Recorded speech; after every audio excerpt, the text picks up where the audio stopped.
নমস্কার, আমি সুদীপ্তা। আর আজ আমি আবারও চলে এসেছি আপনাদের সামনে আমাদের ভূত পর্বের দ্বিতীয় এপিসোড নিয়ে। তো আজকে যে ঘটনাটা আমি শেয়ার করব সেটা আমি কালেক্ট করেছি আমার এক কলিগ পিয়ালির থেকে। তো ঘটনাটা হচ্ছে 1960s-এর, খুবই ভয়ঙ্কর আর একটা মর্মান্তিক ঘটনা। তো আশা করি আপনাদের সবার ভালো লাগবে। তো ঘটনায় যাওয়ার আগে বলি যে যারা আপনারা নেগেটিভ এনার্জি, ভূত, প্রেত, আত্মাতে বিশ্বাস করেন না, খুব ভালো করেন, কোনো দরকার নেই বিশ্বাস করার। আপনারা এই ঘটনাগুলোকে গল্প ভেবে নিয়ে নেবেন, এন্টারটেনমেন্ট হিসাবে নিয়ে নেবেন।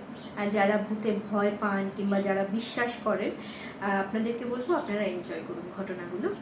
আর প্রচণ্ড গরম পড়েছে, ফ্যান বন্ধ, এসি বন্ধ করে করা যাচ্ছে না রেকর্ডিং, তাই এসিটা অন আছে, হয়তো একটু এসির আওয়াজটা আসতে পারে।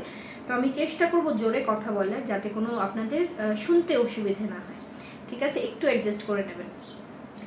আর তাছাড়া বলি যে আমাদেরকে খুঁজে পাওয়া কিন্তু খুব সহজ। আমাদের ইমেল আইডি আর হোয়াটসঅ্যাপ নাম্বার, ইমেল আইডি হচ্ছে banglabhutporbo@gmail.com, আর আমাদের হোয়াটসঅ্যাপ নাম্বার হচ্ছে 9187068072। তো এইগুলো সবগুলোই ইমেল আইডি আর WhatsApp number, pinned comment, description box আর স্ক্রিনে পেয়ে যাবেন। আর ওখান থেকে কিন্তু আপনারা আমাদেরকে ফিডব্যাক দিতে পারেন, কিংবা যদি কোনো ঘটনা, সত্যি ভৌতিক ঘটনা আপনাদের নিজের সাথে বা আপনাদের পরিচিত কারোর সাথে ঘটে থাকে, তাহলে আমাদেরকে জানাবেন, যাতে আমরা এই চ্যানেলে নিয়ে আসতে পারি। হ্যাঁ, ঘটনাগুলো যাতে শুধু আমাদের জন্য হয়, অন্য কোথাও শেয়ার করা ঘটনা শেয়ার করবেন না। আর তাহলে আর বেশি কথা না বাড়িয়ে একটু জোরেই আমাকে আজকে কথা বলতে হবে। বুঝতে পারছি এসির আওয়াজটা হয়তো একটু ডিস্টার্ব করবে, ঠিক আছে? তো কাইন্ডলি একটু অ্যাডজাস্ট করে নেবেন আজকের জন্য। তো আমি ঘটনায় এবারে ঢুকি। ঘটনাটা হচ্ছে পিয়ালির দাদু। পিয়ালি আমার অফিসে কাজ করতো, তো সে আমার সাথে শেয়ার করেছিল। তো ওর দাদুর নাম তারাপদ। তারাপদবাবু থাকতেন বাঁকুড়ার একটা প্রত্যন্ত গ্রামে। তো ওই বাঁকুড়ার যে গ্রামে উনি থাকতেন, ওনার ফ্যামিলির ব্যাপারে বলি, ওনার মা বাবা দুজনেই গত হয়েছিলেন, তো দুজনেই নেই। ওনার ফ্যামিলিতে শুধু একমাত্র ওনার স্ত্রী আর ওনার 3 সন্তান। তো ওরা 5 জনের ফ্যামিলি। তো 5 জনের ফ্যামিলি, বড় ছেলে হচ্ছে যে পিয়ালির জেঠু, তখন ক্লাস 10-এ পড়েন। আর যে পিয়ালির বাবা, মেজো ছেলে, উনি 4-এ কিংবা 5-এ পড়েন। আর যে ছোট মেয়ে, একদমই ছোট, পিয়ালির যে পিসি, তো ও ছিল একদম 4-5 বছর বয়স, মাত্র স্কুলে যাওয়া শুরু করেছে।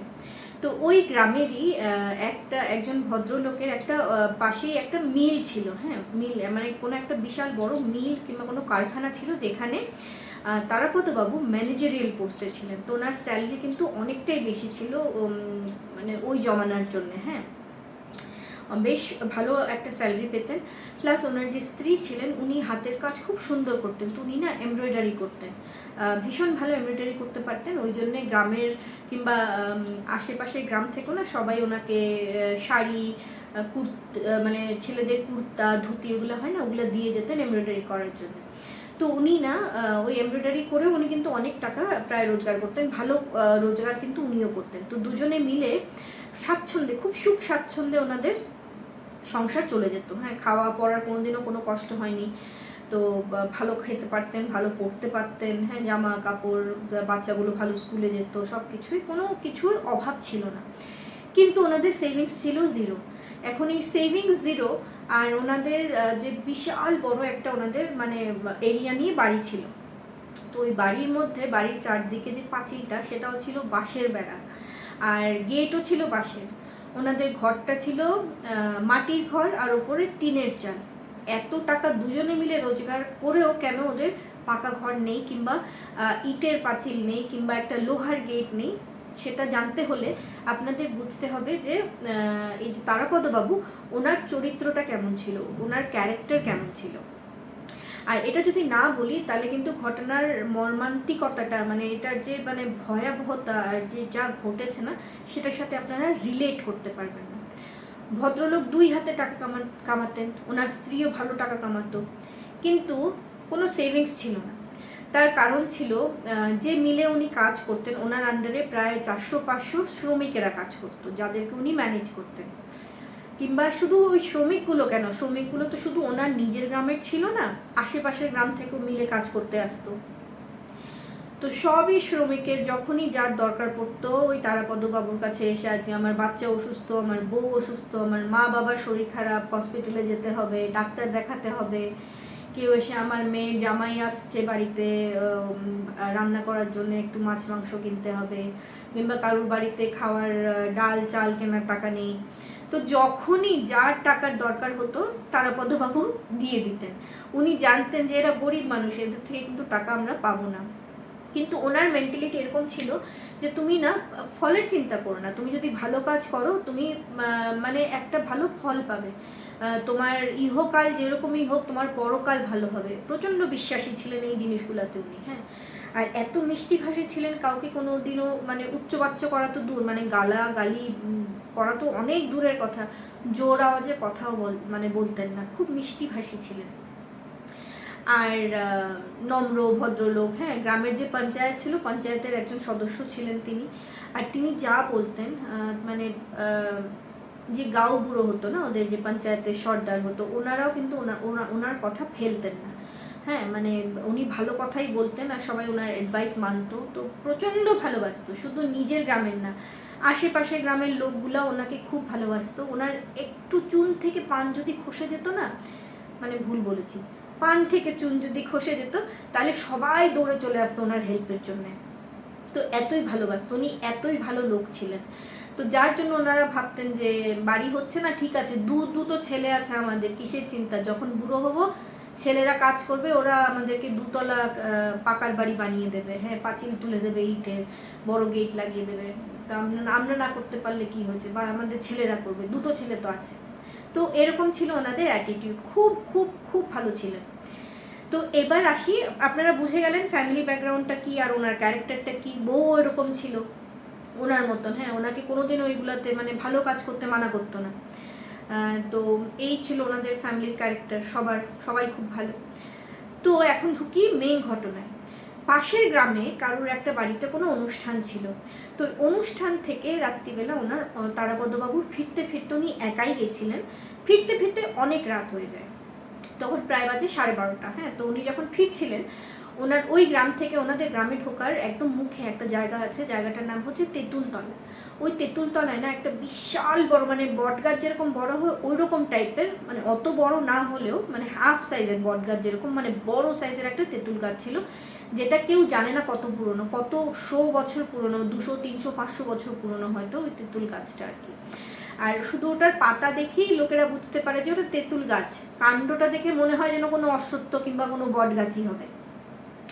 তো যাই হোক, ওইটার নিচে না এক সুন্দর মাটি দিয়ে উঁচু করে বেদির মতন গোল করে সার্কেল করে চারদিকে বানানো, ঠাকুরের না, ওখানে লোকেরা বসতো সন্ধ্যের সময়, সব ছেলেরা গিয়ে, হ্যাঁ, বুড়োরা গিয়ে ওখানে আড্ডা মারা, গল্প করা। ওর পাশে অনেকগুলো চা পান সিগারেট বা তারপর চপ মুড়ির দোকান, তেলে ভাজার দোকান, ওগুলোও ছিল। তো ওখানে গিয়ে সবাই চা খেলেন, একটু চপ মুড়ি, তেলে ভাজা, সিগারেট, বিড়ি, পান, ওগুলো খেতেন, গল্প টল্প করতেন। তো খুব সুন্দর করে বানানো জায়গাটা। আর ওই একটা বড় তেঁতুল গাছকে ঘিরে অনেকগুলো 12-15টা ছোট ছোট তেঁতুল গাছও ছিল, ওই জন্যই ওই জায়গাটার নাম হচ্ছে তেঁতুলতলা। আর ওই তেঁতুল গাছটা, যে বড় তেঁতুল গাছটা বেদিওয়ালা, ওটার থেকে না সাইডের দিকে একটা ছোট রাস্তা নেমে গেছে নিচে খেতে, আর ওখানে জঙ্গল আছে। হ্যাঁ, জঙ্গল মানে ওটা জঙ্গল বলা ভুল, ওটা হচ্ছে যে মিলে কাজ করতেন না তারাপদবাবু, ওই মিলের মালিকেরই ওটা বাগান। তো ওখান থেকে যা ফল টল রপ্তানি হয় ওটা মানে ইয়ে করেন আর কি, বিক্রির জন্য। হ্যাঁ, ওটা বিজনেস পারপাসে, কমার্শিয়াল ওটা ফার্ম বলা যেতে পারে। হ্যাঁ, মানে ওখানে হাজার হাজার গাছ, আম গাছ, জাম গাছ, কাঁঠাল গাছ, হ্যাঁ, রাবার প্ল্যান্টেশন আছে এক সাইডে, তারপর মানে নানান ধরনের সব ওখান থেকে ফল যখন ধরতো, সিজনাল ফলগুলো, ওগুলো মানে বাইরে রপ্তানি হতো, ওরকম আর কি। তো উনি দেখতে পাচ্ছেন যে ওই রাস্তাটা, যে তেঁতুলতলার রাস্তাটা, একটা ছেলে আর একটা মেয়ে রাত্রিবেলা ওই 12:30টার সময় ওই রাস্তাটা ক্রস করে তেঁতুল গাছের বেদির নিচের দিকে নেমে ওই জঙ্গলে ঢুকে যাচ্ছে। মেয়েটাকে দেখে উনি চিনতে পেরেছেন যেটা তো মিলের মালিকের মেয়ে, যার নাম ছিল সাথী। মেয়েটার বয়স হার্ডলি তখন 14 কি 15। হ্যাঁ, তো আর ওর সাথে একটা ছেলে আছে, হাতে ব্যাগ ট্যাগ আছে। তো উনি রাত্রিবেলা অন্ধকারের মধ্যেও, মানে গ্রামে না লাইট না থাকলেও আকাশে চাঁদ থাকলে না পুরো কিন্তু একদম অন্ধকার থাকে না। হ্যাঁ, অনেকটাই স্পষ্ট দেখা যায় সব কিছু দূর দূরান্ত অবধি। তো উনি দেখতে পাচ্ছেন যে ছেলেটা, হ্যাঁ, যে যাচ্ছে হাতে ব্যাগ ট্যাগ নিয়ে যাচ্ছে, তো উনি বুঝতে পেরেছেন যে এরা কোনো ভুল কাজই করছে, বাড়ির থেকে পালিয়ে যাচ্ছে মেয়েটা। উনি ভাবছেন না আমাকে সামনে গিয়ে দেখতে হবে যে এটা ওই মেয়েটাই কিনা, সাথী কিনা।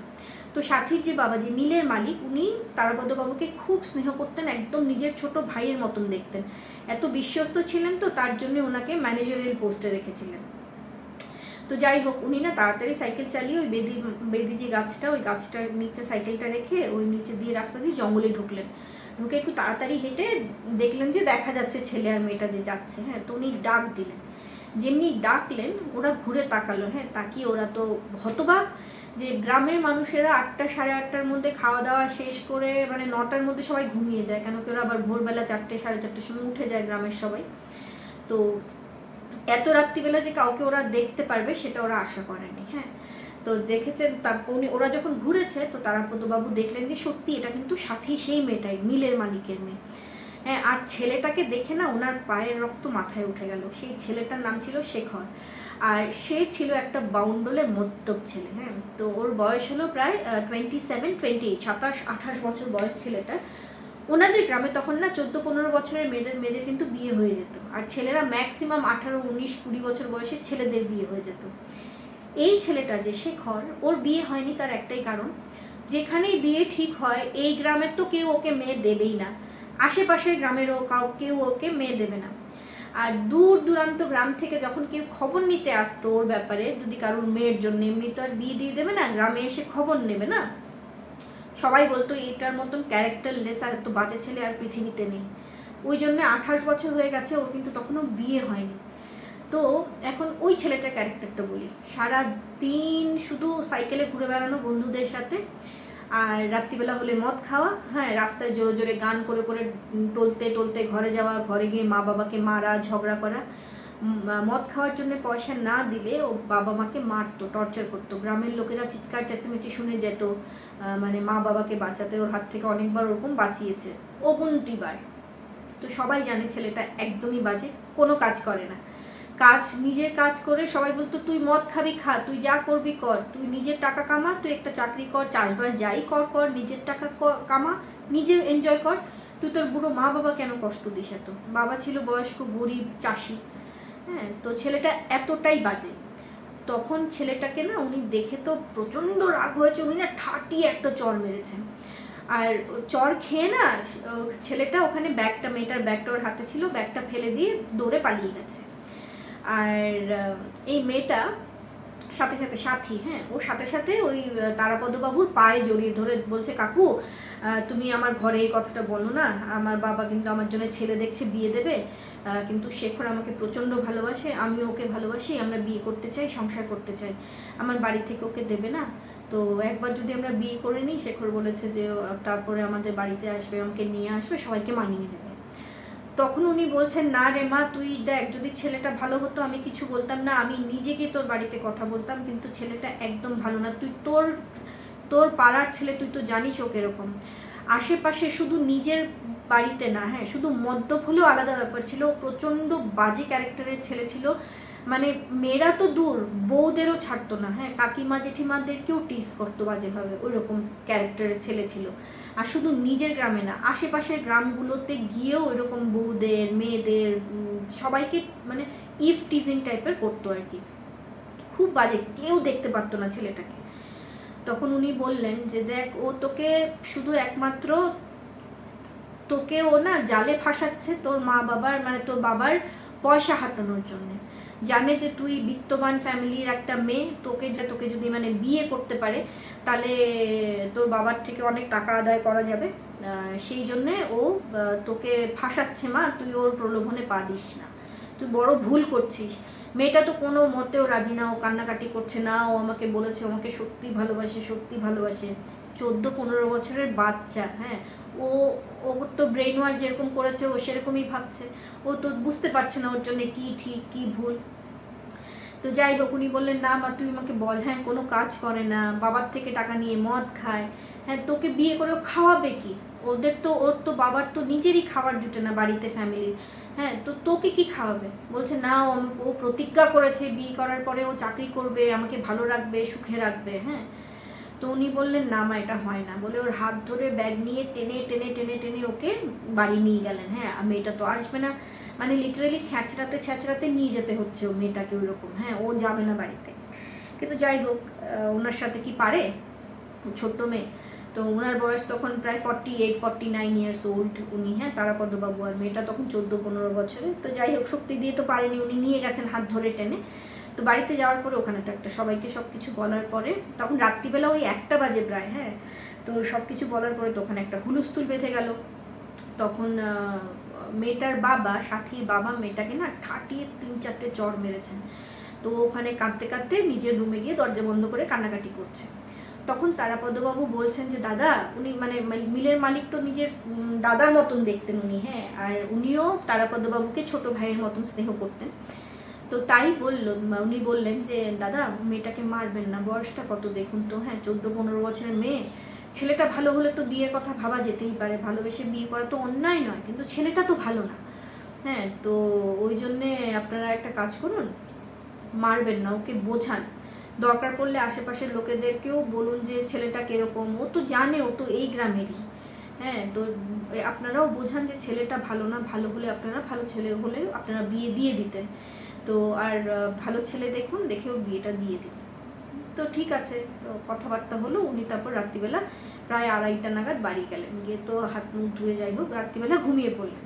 তো সকালে উঠেছেন, যখন উঠেন প্রায় 6:30টার সময় উঠে উনি বাইরে দাঁত মাজছেন, মানে দাঁতুন দিয়ে, দিয়ে নিমের ডাল দিয়ে। হ্যাঁ, তখন একটা ছোট বাচ্চা দৌড়ে দৌড়ে এসছে, সে বলছে কাকু কাকু তাড়াতাড়ি চলো, জেঠা তোমাকে ডাকছে। জেঠা মানে ওই যে মিলের মালিক, জেঠা তোমাকে ডেকে পাঠিয়েছে, সাথীদি গলায় দড়ি দিয়েছে। উনি তো শুনি আকাশ ভেঙে পড়েছে মাথায়। হ্যাঁ, উনি চটি ফটি ফেলে রেখে দাঁতুনটা মানে যেটা দিয়ে মারছিলেন ডাল ফেলে, ওখান থেকে উনি খালি পায়ে দৌড় গিয়ে দেখেন বডি তখনও নামানো হয়নি। বাড়ির উঠোনে একটা বিশাল বড় আম গাছ ছিল, ওই আম গাছের একটা বেশ উঁচু ডাল থেকেও গলায় দড়ি দিয়ে ঝুলছে। তো একটা জলজ্যান্ত বাচ্চা, 14-15 বছরের মেয়ে, ফুটফুটে সুন্দর হাসি খুশি মেয়ে যদি এই কাজ করে, তখন বাড়ির অবস্থাটা কেমন হয়। তো ওই বাড়ির অবস্থা ওরকমই ছিল। হ্যাঁ, মানে আর প্রচণ্ড প্রচণ্ড খারাপ লাগছে উনার, মানে তারাপদবাবুর, যে উনি রাত্রিবেলায় নিয়ে এসছেন, উনি নিয়ে এসে কি ভুল করলেন, ওই জন্যে মেয়েটা ওরকম করলো, নিজেকে প্রচণ্ড গিল্টি ফিল করছেন। হ্যাঁ, তো যাই হোক, ওনাকে নামানো হলো, ওখানে যা যা কাজ করার সব হলো। তারপর মেয়েটাকে দাহ কার্য করার জন্য শ্মশানে নিয়ে যাওয়া হলো। তো তারাপদবাবুও গেছিলেন। হ্যাঁ, তো যখন ফিরে এসছেন ওনারা, ফিরতে ফিরতে শ্মশান থেকে ফিরতে ফিরতে অনেকটা রাত, মানে বেশ সন্ধ্যার পর আর কি, রাত হয়ে গেছে। তো বাড়িতে এসে উনি চান টান করে, আগুন ছুঁয়ে লোহা ছুঁয়ে চান টান করে উনি, মানে রাত্রিবেলা আর খাওয়া দাওয়া করার একদমই ইচ্ছে ছিল না, মানে এত ফুটফুটে একটা মেয়ে, তো খুব একটা মর্মান্তিক ঘটনা না, তো ওই জন্য উনি শুয়ে পড়েছেন। তো ওই দিন আর কিছু হয়নি। তো ওই দিন গেল, তার পরের দিন গেল 3 নম্বর দিন হচ্ছে শ্রাদ্ধ শান্তির কাজ। হ্যাঁ, তো শ্রাদ্ধ শান্তিতে তো ওনারা সবাই গেছিলেন ওদের কাজে। তো ওই বাড়ি থেকে যখন ওনারা ফিরেছেন, ফিরে রাত্রিবেলা ঘুমিয়েছেন ঘরে। হ্যাঁ, তো প্রবলেমটা শুরু হয়েছে ওই শ্রাদ্ধের দিন থেকে, আগের 2 দিন কিন্তু কিছু হয়নি। শ্রাদ্ধের দিন কী হয়েছে, ওনারা রাত্রিবেলা ঘুমিয়েছেন, বাচ্চাগুলো ঘুমিয়ে গেছে, আর ওনারা দুজনে মিলে, মানে হাজব্যান্ড ওয়াইফ, হ্যাঁ, তো তারাপদবাবু আর ওনার স্ত্রী গল্প করছেন, মানে গল্প আর কি, ওই দুঃখ, মানে বলছেন আর কি, জলজ্যান্ত মেয়েটা, খারাপ লাগছে গো, এখনো মানে মনেই হচ্ছে না যে মেয়েটা আর নেই, ওকে আর দেখতে পারবো না। হ্যাঁ, এত ভালো এত সুন্দর ছিল মেয়েটা, ফুটফুটে, কী থেকে কী হয়ে গেল। এই কথাগুলো বলতে বলতেই হঠাৎ দরজার মধ্যে ধাম ধাম ধাম ধাম করে কেউ ব্যাং করছে। হ্যাঁ, মানে নকিং না, কিন্তু কেউ ধাম ধাম করে মারছে দরজা। তো উনি বলছেন কে রে? এটা কিন্তু নতুন না, ওনার বাড়িতে প্রায়ই লোক, কিছু দরকার পড়লে, কোনো মেডিকেল এমার্জেন্সি হলে, যাই হলে সবাই এসে ডাকে, কিন্তু ওর লোকেরা এসে তো আর দরজা ধাক্কিয়ে ভেঙে ফেলার মতন ধাক্কায় না, নক করে কিংবা ডাকে যে তারাপদদা কিংবা তারাদা আছো নাকি, একটু দরজা খোলো। তো উনি না ভাবছেন এরকম কে রে অসভ্যতা করছে, ওনার কে রে, কে এরকম দরজা এত জোরে জোরে ধাক্কাচ্ছে, কি চাই, কোনো জবাব দেয় না। তো উনি কী করেছেন, লণ্ঠনটা বিছানা থেকে নেমে লণ্ঠনটা বাড়িয়েছেন, বলছেন দেখে আসি কি এরকম অসভ্যতা করছে। তো ওনার স্ত্রী ওনার হাত ধরে নিয়েছে, বলে যেও না, এটা কেউ যদি দরকার পড়ে আসতো তাহলে তো নক করতো কিংবা তোমাকে ডাকতো, কেউ এরকমভাবে দরজা পেটাতো না। তো এটা হতে পারে যে যেহেতু সাক্ষী আত্মহত্যা করে নিয়েছে, ওই শেখর হতে পারে এসছে কোনো কুমতলব নিয়ে, তুমি বাইরে যেও না, এটা কিন্তু তুমি ভালো কাজ হবে না বাইরে যাওয়াটা। তো উনি ভাবলেন যে না ঠিক বলছে, লজিক আছে। তো উনি যাননি, উনি জিজ্ঞেস করছেন কে রে, কে কে, তো কেউ জবাব দিচ্ছে না। তো 10-15 মিনিট পরে ওনারা আবার লণ্ঠনের লাইট ফাইট একটু কমিয়ে আবার শুয়ে গেছেন। হ্যাঁ, তো শুয়ে যাওয়ার পরে তখন উনি বলছেন এটা কে জানি, হয়তো ওই ছেলেটাই এসছিল, চলো আর ছাড়ো, অনেক দেরি হয়ে গেছে, এবারে ঘুমাই। তো আবার শুয়েছেন বিছানায়। শোয়ার পরে হঠাৎ না মনে হচ্ছে ওনাদের মাটির ঘর ছিল। হ্যাঁ, তো মাটির ঘর আর টিনের চালে মনে হচ্ছে কেউ বা কারা দৌড়াদৌড়ি করছে। তো উনি বলছেন কি পাক্কা এটা বাঁদর এসছে। হ্যাঁ, হনুমান, ওদের ওখানে খুব হনুমান নাকি আসতো, গাছের ফল টল খেয়ে সব ফুল টুল ছিঁড়ে, গাছের পাতা ফাতা ছিঁড়ে নষ্ট করে চলে যেত, হামলা হতো। বলছে পাক্কা হনুমান এসছে রাত্রিবেলা, ওরকম চালের মধ্যে দৌড়াদৌড়ি করছে, আর দরজা ওরাই হয়তো ওরকম পিটিয়েছিল। তো ওনার স্ত্রী বলছেন যে এত রাত্রিবেলা হনুমান তো আসে না, হনুমানরা তো রাত্রিবেলা ঘুমায়, ওরা তো দিনের বেলা আসে উপদ্রব করতে কিংবা অ্যাটাক করতে, যাই করে। হ্যাঁ, তো উনি বলছেন তাহলে এটা কি হবে, তো দেখো তো চালের মধ্যে, টিনের চাল, ওই দিক থেকে ওই দিক ধুদুর আওয়াজ হচ্ছে, দৌড়াদৌড়ি করছে। উনি আর তখন আর ওনার স্ত্রীর কথা শুনলেন না। উনি কি করলেন, লণ্ঠনের আগুনটা জ্বালিয়ে হাতে একটা লম্বা বড় লাঠি নিয়ে দরজা খুলে বেরোলেন। দরজা খুলে বেরিয়ে উনি দেখছেন যে কিছু নেই। হ্যাঁ, মানে কোথাও কিছু নেই, কোনো আওয়াজ, তখন আওয়াজটাও বন্ধ হয়ে গেছে। আর উনি যখন মানে নিচে নেমে, হ্যাঁ উঠোনে নেমে যখন চালের দিকে তাকালেন, টিনের চালটা, তো ওই চালে দেখলেন যে কেউ নেই। তো উনি ওই লাঠি নিয়ে, লণ্ঠন নিয়ে একটু পেছন দিকেও গেলেন, হ্যাঁ, যে পেছন দিকে লুকিয়েছে কিনা কিংবা ও গাছে কিছু আছে কিনা, কিন্তু উনি কিছু দেখতে পাননি। তো ওই জন্যে কি হয়েছে, উনি ঘরে চলে এসে আবার দরজায় খিলটিল দিয়ে আবার শুয়ে পড়েছেন। তো শুয়ে পড়ে বলছেন কি জানি, হয়তো হনুমানগুলো আমার দরজা খোলার আওয়াজ শুনে পালিয়ে গেছে। তো যাই হোক, শুয়েছেন 5 মিনিটও যায়নি, ওনাদের ঘরের দরজা জানালা সব কিছুতে একসাথে নকিং হচ্ছে। হ্যাঁ, নকিং মানে কি, ব্যাঙ্গিং হচ্ছে, ধাম ধাম ধাম ধাম দরজায় হচ্ছে। তো ওনাদের ঘরে যে জানালাগুলো ছিল, জানালাতেও ধাম ধাম ধাম ধাম আওয়াজ হচ্ছে, একসাথে হচ্ছে। তো একটা লোক তো ঘরের চারদিকে থাকতে পারে না। তখন ওনার স্ত্রী বলছে তুমি বাইরে গেছিলে, এখন আমার ভয় হচ্ছে এটা শেখর, ওই ছেলেটাই হবে, যে শেখর নামের ছেলেটা, ও হয়তো ওর মানে কুমতলব নিয়ে এসছে, আশেপাশে সাঙ্গপাঙ্গ নিয়ে এসছে বন্ধু বান্ধবকে কোনো ক্ষতি সাধন করার জন্য। হ্যাঁ, ওই রেগে গিয়ে, যে মেয়েটা যেহেতু আত্মহত্যা করে নিয়েছে ওই জন্যে। তো উনি কি করেছেন, হাতে ওই যে কাঠফাট কাটার জন্য দা থাকে না, মানে দাও যেটাকে বলে কি, হ্যান্ডেলটা কাঠের থাকে আর লোহার বডিটা থাকে যেটা, তো ওইটা নিয়ে হাতে বসে আছেন। বাচ্চাগুলো তখন উঠে, মানে সবাই জেগে গেছে না, সব বাচ্চাগুলোকে বকে সবাই এমনি করে জড়িয়ে ধরে বসে আছেন। উনি বলছেন যে না ঠিক আছে, বাইরে যা করার করুক, আমি বাইরে যাব না, ও কিন্তু যারা ঘরে ঢুকবে, যদি আমার ফ্যামিলিকে ওরা টাচ করে, গলা কেটে রেখে দেবো সবার, মানে আইদার ওরা বাঁচবে নাহলে আমি বাঁচবো। হ্যাঁ, তো ওরকম আর কি, ওই সিচুয়েশনে দা নিয়ে হাতে বসে আছেন। তো বেশ 5-10 মিনিট ওরকম আওয়াজ হওয়ার পরে সব কিছু আবার শান্ত, আর কোনো আওয়াজ নেই, কিচ্ছু নেই। তারপর যাই হোক, ওই রাতটা তো বাচ্চাগুলো ওনাদের কোলের মধ্যেই ঘুমিয়ে পড়লো, ওনারা তো না ঘুমিয়েই কাটালেন। তো তারপরের দিন সকালবেলা যেহেতু একদমই ঘুম হয়নি আর একদম টায়ার্ডনেস প্রচণ্ড ছিল, তো বড় ছেলে যে সুব্রত, ওকে বললেন যে তুই যা মিলের মালিককে গিয়ে বল যে আজকে আমার শরীরটা ভালো নেই, রাত্রিবেলা এরকম হনুমান উপদ্রব করেছিল, তো পুরো রাত ঘুম হয়নি, আমি আজকে যাব না মিলে কাজ করতে, আমি কালকে যাব।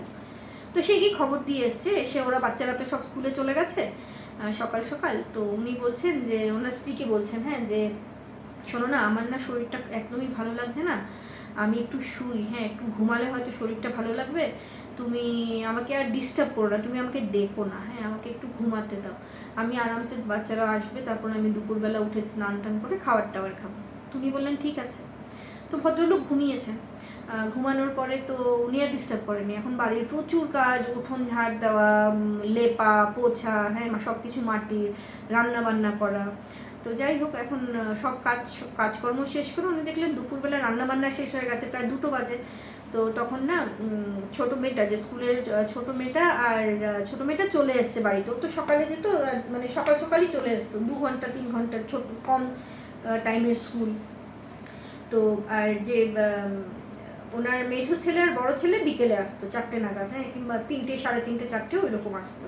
তো ছেলেগুলো তখনও আসেনি, মেয়েটা বাড়িতে চলে এসছে সকালে। তো মেয়েটাকে খাইয়ে টাইয়ে উনি গিয়ে হাজব্যান্ডকে ডাকছেন আর কি, যে ওঠো এবারে তো ওঠো, অনেক দেরি হলো, প্রায় 2টো বাজে, ওঠো স্নান টান করো, খেয়ে নাও, সকালেও কিচ্ছু খাওনি তুমি, চা অবধি খাওনি আজকে।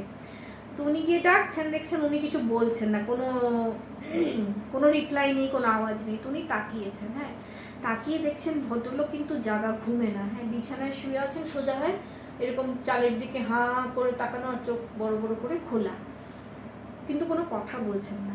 তো ছোট বাচ্চা মেয়েটাও এসে ডাকছে, হ্যাঁ, বিছানায় উঠে ওর বাবার ওপরে উঠে, ও বাবা বাবা ওঠো ওঠো বাবা ওঠো, এরকম করে ডাকছে, কিন্তু বাচ্চা মেয়েটার দিকেও তাকাচ্ছেন না, চোখের দৃষ্টি এক নাগারে ওপর দিকে, আর একদম শান্ত হয়ে শুয়ে আছেন, হাত পা কিছুই নাড়াচ্ছেন না, হ্যাঁ, শুধু শ্বাস প্রশ্বাসটা চলছে আর চোখটা খোলা, ব্যাস এইটুকুই ওনার মধ্যে অ্যাক্টিভিটি।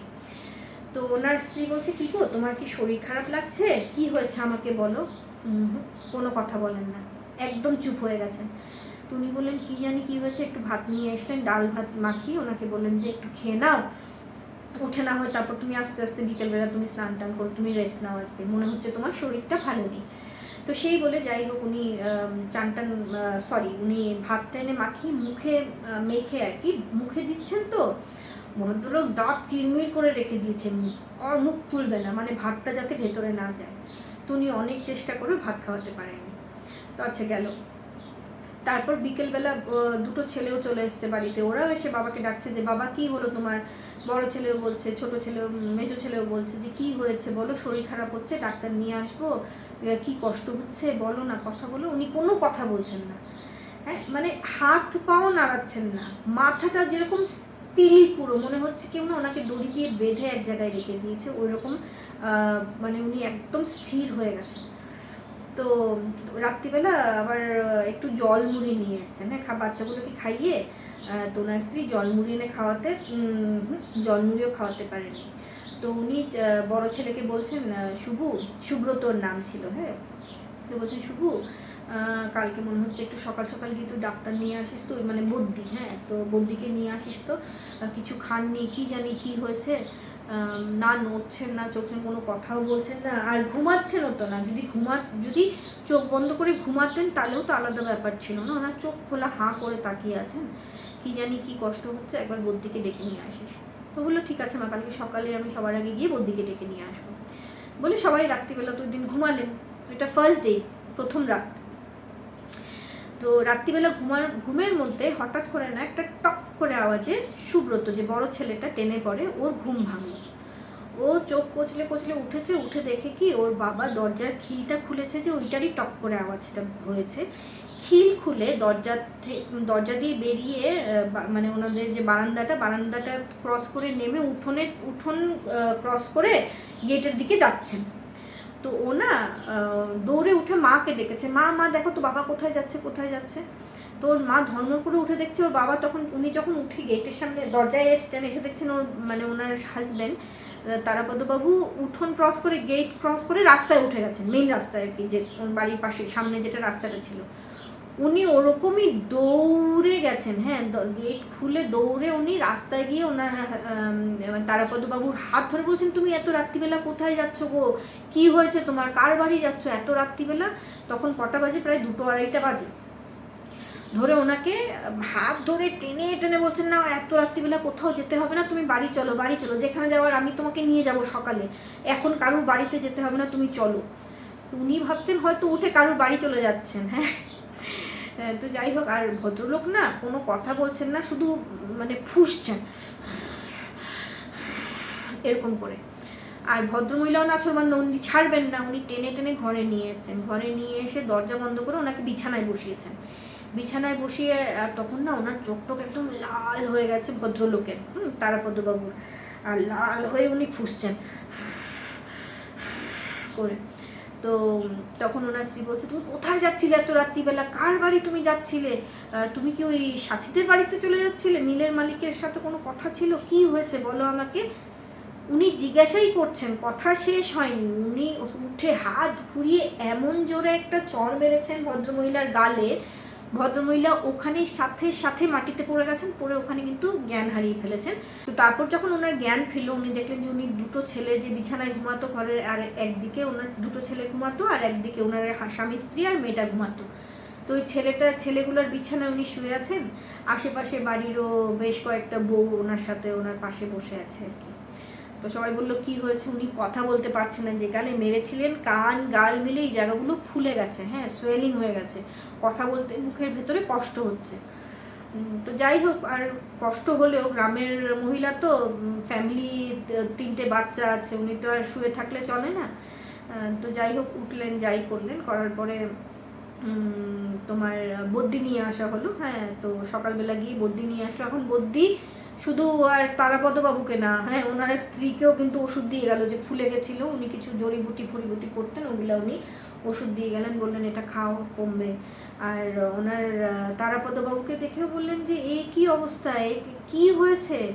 হ্যাঁ, তো ওনারা বলছেন জানি না, তো উনি শুধু বললেন ঘুমাবো, ডিস্টার্ব করো না। তারপর থেকে না গায়ে জ্বর আছে না কিছু, হ্যাঁ শুধু ওরকম উপরে ফ্যাল করে তাকিয়ে আছেন। তো ভদ্রলোক বলছেন আমার মনে হয় না উনি ওই মেয়েটার, যেহেতু উনি টেনে নিয়ে গেছিলেন, উনি যদি ধরে না ফেলতেন ওই দুজনকে, তাহলে মেয়েটা হয়তো আজকে বেঁচে থাকতো, বিয়ে করে ওখানে হয়তো দুঃখে থাকতো, কষ্টে থাকতো, কিন্তু বেঁচে তো থাকতো। তো ওনার হয়তো উনি শক পেয়েছেন একটা, ওইটা হতে পারে, একটু সময় দাও, উনি আস্তে আস্তে ঠিক হবে। তো যাই হোক ওই দিনটাও গেল, ওনাকে কিন্তু কোনো মতেই কিছু খাওয়ানো গেল না। উনি যে বাথরুমে যাবেন স্নান করবেন সেটাও না, হ্যাঁ উনি কিন্তু বিছানাতেই, মানে বাথরুম টাথরুম যাওয়াও বন্ধ, না খাচ্ছেন না, বাথরুম যাচ্ছেন না, কিচ্ছু না, শুধু শুয়ে আছেন, কথা বলছেন না, নড়ছেন না, ওই ওপরের দিকে ড্যাব ড্যাব করে তাকিয়ে। তো যাই হোক ওই দিনও ওনাকে কোনো মতেই কিছু খাওয়ানো গেল না। এখন রাত্রিবেলা কি হয়েছে, আবার তখন ওই দিন রাত্রিবেলাও সুব্রতর ঘুম ভাঙলো, বড় ছেলের, হ্যাঁ যে টপ করে আওয়াজ হয়েছে। তো ও না উঠেছে, উঠে দেখে কি বাবা আগের দিনের মতনই ওই খিল খুলে বারান্দা পেরিয়ে দরজার বাইরে বেরিয়ে গেছে। তো ও কি করেছে, আজকে আর মাকে ডাকেনি। তো আজকে আর মাকে ডাকেনি, বলেছে কালকে মাকে ওরকম চর মেরেছে, আজকে আমি দেখবো যে বাবা কোথায় যায়। তো উনি কি করেছেন, উনি বাবার পেছন পেছন পেছন পেছন একটু দূরত্ব মেনটেন করে উনি গেছেন, গিয়ে দেখছেন যে ভদ্রলোক ওই যে মিলের মালিকের বাড়ি, ওখানে বাড়িতে গেছেন। হ্যাঁ ওই বাড়িতে গেটের বড় একটা লোহার গেট ছিল, ওই গেটের মধ্যে গিয়ে ও গেটের বাইরে বসেছেন, গেটটাকে ধরে হাঁটু গেড়ে বসে গেছেন, বসে ওখানে গেটে মাথাটা এমনি এমনি ঠুকছেন, কিংবা গালটা লাগাচ্ছেন, হ্যাঁ মাথাটা লাগাচ্ছেন, লাগিয়ে উনি কাঁদছেন। হ্যাঁ মানে বেশ হাউ হাউ করে একটু সময় কাঁদলেন। ছেলেটা কিন্তু পেছন থেকে গাছের আড়াল থেকে দেখছে বাবা কি করছে।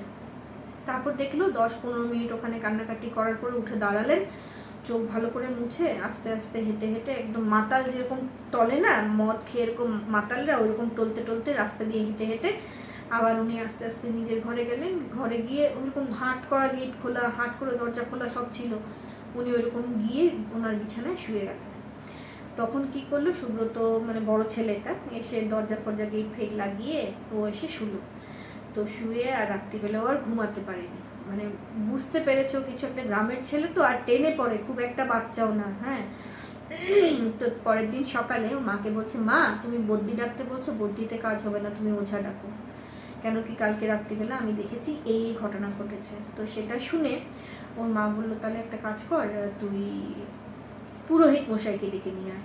তো পুরোহিত মশাই না, উনি তান্ত্রিক ছিলেন না, পুরোহিত ছিলেন, কিন্তু ওনার মধ্যে না একটা পাওয়ার ছিল, উনি নেগেটিভ এনার্জি ফিল করতে পারতেন, আর জল পড়া, তেল পড়া, নুন পড়া এগুলো দিতে পারতেন। হ্যাঁ মানে জল পড়া দিয়ে ঘরে জল ছিটিয়ে দিলেন, তারপর মানে খাওয়ার জন্য দিতেন, স্নান করার জন্য দিতেন, আর ওগুলো না খুব কাজ করতো ভালো হতো। গ্রামের মানুষ তো সবাই জানে, সবাই চেনে, ওনার কাছেই যেত কিছু একটা হলে, নজর লাগা কিংবা কোনো হাওয়া লাগলে, উপরি হাওয়া লাগলে ওনার কাছে যেত। তো ওর মা বললো ঠিক আছে ডেকে নিয়ে আয়। তো পুরোহিতকে ডেকে আনা হলো। উনি ঘরে এসে বলেন কি, এটা কে তারাপদ, ওকে দেখে চেনা যাচ্ছে না কেন। এটা হচ্ছে কিন্তু 3 নম্বর দিন। হ্যাঁ যেদিন শ্রাদ্ধ হলো ওই দিন রাত্রিবেলা বউকে উনি চর মেরেছিলেন, তারপরের দিন হচ্ছে রাত্রিবেলা উনি কান্নাকাটি করে আসলেন, এটা তার পরের দিন, 3rd ডে। তো পুরোহিত এসে দেখে বলছেন এটা কে, কি অবস্থা, এই 3 দিনের মধ্যেই লোকটার এই অবস্থা হয়ে গেছে। মনে হচ্ছে যেন না উনি বিছানার সাথে মিলিয়ে যাচ্ছেন, কঙ্কার সার সার হয়ে যাচ্ছেন একদম। হ্যাঁ, মুখ টুক ঢুকে গেছে, মনে হচ্ছে এখানে এই কটাগুলো বেরিয়ে যাচ্ছে, গালগুলো চিপসে যাচ্ছে, চোখগুলো বেরিয়ে আসছে। হ্যাঁ, বলেন কি 3 দিনে লোকের এত ওজন কমে যায়? ভাবলাম ভালো 2 দিন ধরে খাচ্ছে না। যেদিন শ্রাদ্ধ হয়েছিল ওই দিন তো উনি খাবার দাবার খেয়েছিলেন, দিনের বেলাও খেয়েছিলেন, রাত্রিবেলাও খেয়েছিলেন, খাননি শুধু তার পরের দিন, মানে একদিনই হয়েছে শুধু যে উনি খাবার টাবার খাননি ওরকম। হ্যাঁ, না 2 দিন হয়েছে। তো যাই হোক, তো দুদিন কি 4 দিন 5 দিন না খেলেও লোকেরা ওইরকম তো আর হাড়ের সাথে লেগে যায় না চামড়াগুলো, মনে হচ্ছে হাড়ের ওপরে চামড়া বসানো, মাংস নেই মাঝখানে। তো যাই হোক, উনি বলছেন না হ্যাঁ নেগেটিভ কিছু তো আমি ফিল করতে পারছি, আমার পুরো মাথাটা তো ভারী হয়ে গেছে, তো আমি একটু ম্যামকে একটু গঙ্গা জল এনে দাও, আমি জল পরে একটু দিই। তো উনি না গঙ্গা জল এনে দিয়েছেন, ওই গঙ্গা জলের মধ্যে উনি মন্ত্র পড়ে হাতের মধ্যে জলটা নিয়ে ঘরের চারদিকে ছিটিয়েছেন, ঘরে ছিটিয়েছেন। তারপরে জলটা যখন নিয়ে তারাপদ বাবুর ওপরে ছেটালেন না, তারাপদ বাবু একটু মানে একটু নরম নরম চরণ করছেন, এমনি এমনি করছেন। হ্যাঁ, মানে পুরো হাত পা ছড়িয়ে নড়া না কিন্তু, হ্যাঁ একটু হালকা, মানে দেখে মনে হচ্ছে ওনার অস্বস্তি হচ্ছে। হ্যাঁ, তো তখন পুরোহিত মশাই বলছেন তারাপদবাবুর স্ত্রীকে, শোনো শোনো মা, এটাকে যে ধরেছে না, এটা কিন্তু আমার কর্ম নয় একে ছাড়ানো, মন্ত্রপুত গঙ্গা জল যে সহ্য করে নিচ্ছে, মুখ থেকে উহ করে আওয়াজ অব্দি করছে না, প্রচণ্ড শক্তিশালী কেউ, এটা আমার দ্বারা সম্ভব হবে না। আমি তোমাকে আমার গুরু ভাইয়ের অ্যাড্রেসটা দিচ্ছি, পাশেই কোনো একটা গ্রামে উনি থাকেন, হয়তো যেতে 30 মিনিটের মতন লাগবে সাইকেল চালিয়ে যেতে, ওখানে গিয়ে ওনাকে আমার কথা বলবে, ওনাকে নিয়ে এসো এক্ষুনি। তো আর অ্যাড্রেস ট্যাড্রেস দিয়ে দিলেন। তো সুব্রত কী করলো, সুব্রত আর ওনাদের পাশের বাড়ির আরেকজন ভদ্রলোক ছিলেন, দুজনে মিলে ওই গ্রামে গিয়ে ওই ভদ্রলোক তান্ত্রিককে ওনারা বললেন যে আমাদের পুরোহিত মশাই আপনার ঠিকানাটা দিলেন, বললেন আমার বাবার সাথে এরকম হচ্ছে। তো উনি বললেন কি খুব শক্তিশালী কিছু, আপনাকে একটু যদি আপনি গিয়ে দেখেন। তো উনি বললেন ঠিক আছে চলো। তো উনি ওনার সামগ্রী জিনিসপত্র নিয়ে বাড়িতে এসছেন। হ্যাঁ, তো আসার পরে উনি বলছেন যে ওখানে উনি না ঘরে ধুলো টুলো নিয়ে গন্ধ শুকিয়ে তারপর ওখানে কড়ি ফুড়ি চেলে না একটু গণনা করেছেন, গণনা করে বলছেন যে এ কিন্তু আমার দ্বারাও হবে না। উনি গুণে কিছু মানে গোনার পরে উনি গুণিন ছিলেন, হ্যাঁ বেসিক্যালি, আর কালী সাধকও ছিলেন। তো উনি গুণে বলছেন যে এটা কিন্তু প্রচণ্ড ভেঞ্জফুল একটা আত্মা, যে মানে প্রতিশোধ নেয়ার জন্য ওনাকে ধরেছে, আর এটা আমার দ্বারাও হবে না, এটা আপনাদের শ্মশান তান্ত্রিক চাই, একে যদি ছাড়াতে হয় তাহলে, কেন কি এটা আমিও পারবো না, হ্যাঁ আমি চেষ্টা করেও আমি পারবো না।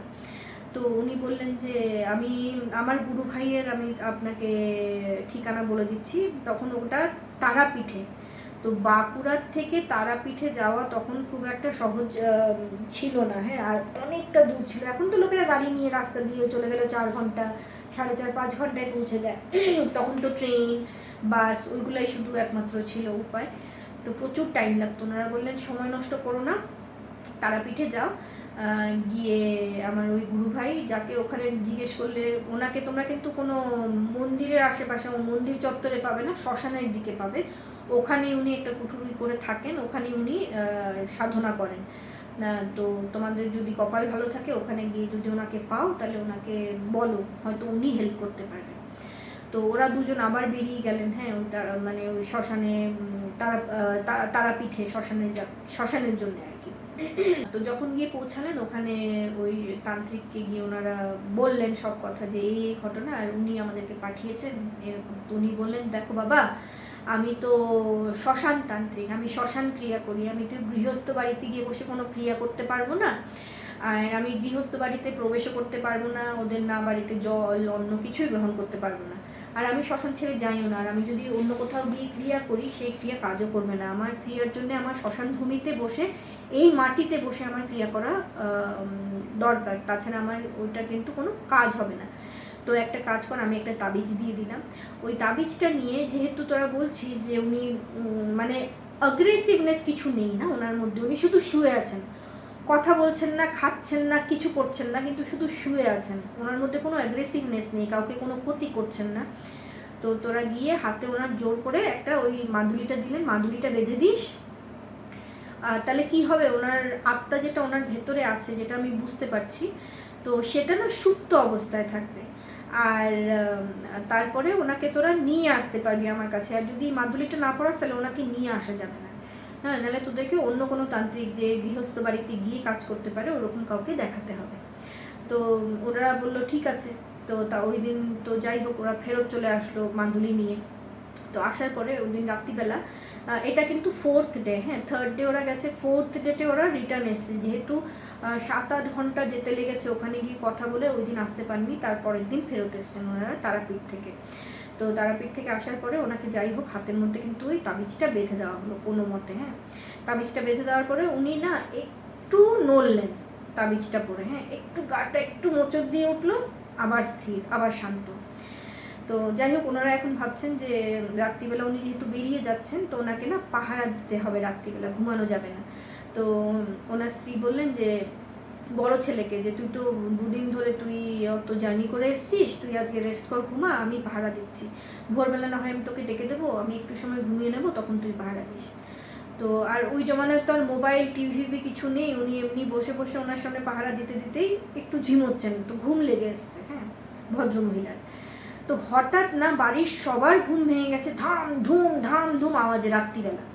কি হয়েছে উঠে দেখেন কি ভদ্রলোক ঘরের যে আলমারি, টেবিল, আলনা থেকে কাপড়, তারপর আলনা নিচে ফেলে লাথি মেরে আলনা ভেঙে মানে একাকার, হ্যাঁ বাড়িতে যা যা ছিল, কাঠের আলমারি খুলে আলমারির থেকে সব জিনিসপত্র বের করে ফেলে দিয়েছে, আলমারিটা ফেলে দিয়েছে, একটা বড় সাইজের টেবিল ছিল কাঠের, ওটার উপরে সব জিনিসপত্র রাখা থাকতো, মটকা জল থাকতো, লণ্ঠন ফন্টন থাকতো, সব ফেলে দিয়ে ভেঙে চুরমার করে দিচ্ছে। এটা দেখে সবার আগে বড় ছেলে সুব্রত দৌড়ে গিয়ে আশেপাশের থেকে লোক ডেকে নিয়ে এসছে, হ্যাঁ আশেপাশে পড়োশিরা যারা ছিল আর কি, পাড়া পড়োশিরা। তো ওদেরকে নিয়ে আসার পরে ওরা সবাই এসছে, এসে ওনাকে কেউ আটকাতে পারছে না। আর উনি এক নাগারে তখন চিৎকার করতে শুরু করেছেন, তোরা কি ভেবেছিস তান্ত্রিকের কাছে যাবি, আমাকে মাদুলি পরাবি, এই তান্ত্রিকও কিছু করতে পারবে না, আরও বড় কারোর কাছে যেতে হবে।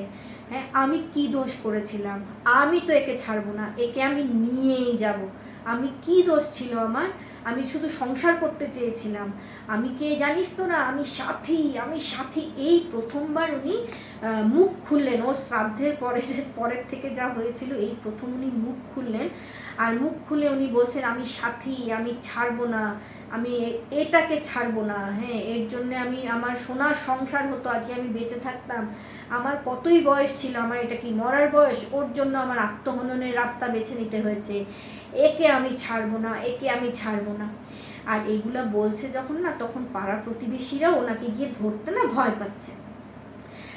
আর তো তারপর উনি না পুরো ঘরে দাপিয়ে বেড়াচ্ছেন, একবার খাটে উঠছেন, একবার নিচে নামছেন, তারপর গিয়ে নিজের ছেলেদের খাটের ওপর উঠে যাচ্ছেন, পুরো ঘরে দাপিয়ে বেড়াচ্ছেন। আর মাটির ঘর তো, মাটির ঘরে না চারদিকে পেরেক পোতা, হ্যাঁ মানে ওই কিল ঠুকে রাখে না, পেরেক পুঁতে রাখে, ক্যালেন্ডার ঝোলানো, কোথাও জামা প্যান্ট ঝোলানোর জন্যে, ওই রকম একটা লোহা মানে ওরকম একটা পেরেক ওখানে ঠোকা ছিল। উনি বললেন না, হঠাৎ করে তারাপদবাবু বলছেন মাদুলি পরাবি না, মাদুলি পরাবি, দাঁড়া দেখাচ্ছি তোদেরকে, বলে মাদুলিটা হাতে এখানে বাহুতে পরানো ছিল, বাজুতে, হ্যাঁ বাজুতে পরানো ছিল। তো উনি ওই মাদুলিটা লক্ষ্য করে এমনভাবে ওই ওয়ালে পেরেকের মধ্যে ঝাঁপ দিয়েছেন, ওই জায়গাটা না মাংসটার মধ্যে পেরেকটা ঢুকে গেছে।